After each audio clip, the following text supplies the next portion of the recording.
Welcome back to my channel cricket show time में स्वागत है आपका एक और सुपर थ्रिल वीडियो में। भारत वर्सेस इंग्लैंड तीसरा टेस्ट मैच और डे 5 क्रिकेट का मक्का 193 रनों का टारगेट, रविंद्र जडेजा का जज्बा और इंग्लैंड की बेसबॉल। ये दिन था एक रोलर कोस्टर राइडर जहां भारत को 22 रनों से एक हार का सामना करना पड़ा है, लेकिन इस हार में छिपा है एक ऐसा ड्रामा जो आपको सीट से बांधे रखेगा। तो तैयार हो जाइए इस थ्रिल के हाईलाइट।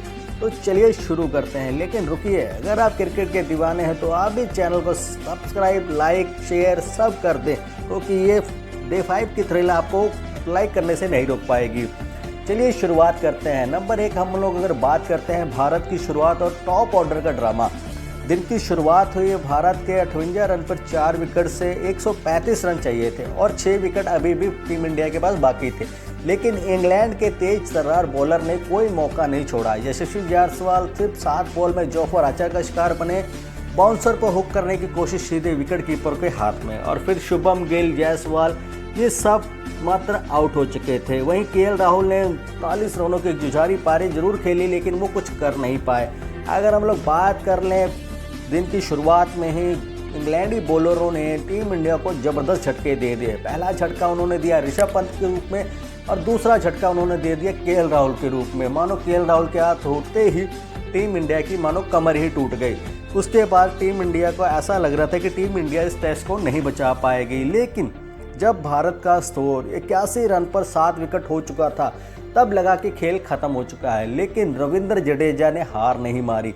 181 बॉल पर नवाद 61 रन बनाए, जिसमें 4 बाउंड्रीज शामिल थी।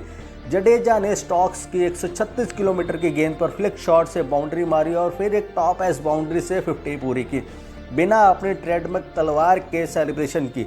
लेकिन क्या आप जानते हैं कि जडेजा लॉर्ड्स मैदान में इन दोनों इनिंग में 50 प्लस स्कोर करने वाले सिर्फ चौथे भारतीय बने?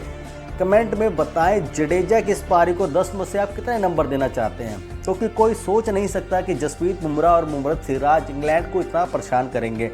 बुमराह ने 10वें नंबर पर आकर गजब की हिम्मत दिखाई और सिराज ने आखिरी विकेट के लिए जडेजा के साथ मिलकर 58 रन जोड़ दिए। लेकिन ड्रामा यहीं नहीं रुका। जडेजा और ब्रायन कॉस की एक टक्कर, स्टॉक्स के साथ तीसरी बहक और डीआरएस ने जडेजा को एक बड़ा लाइफलाइन दिया, लेकिन आखिरी में बुमराह ने धैर्य खोया और अपनी विकेट गंवा दी। जडेजा का रिएक्शन देखने लायक था। क्या आप कहते हैं कि बुमराह को और धैर्य रखना चाहिए था? कि शायद उसके धैर्य रखने से टीम इंडिया इस मुकाबले को जीत सकती थी, क्योंकि इंग्लैंड की जीत के हीरो बने स्टॉक्स और जोफ्रा आर्चर, दोनों ने 3-3 विकेट लिए। स्टॉक्स ने 77 रन देके 5 wicket player of the match का खिताब जीता। लेकिन असली ट्वीट आया शोएब बशीर का, जिन्होंने फिंगर इंजरी के बावजूद आखिरी विकेट मोहम्मद सिराज को बोल्ड करके इंग्लैंड को 22 रनों से जीत दिला दी। ये लॉर्ड्स में सबसे कम टोटल डिफेंड था, जो कि 193 रनों का टारगेट था।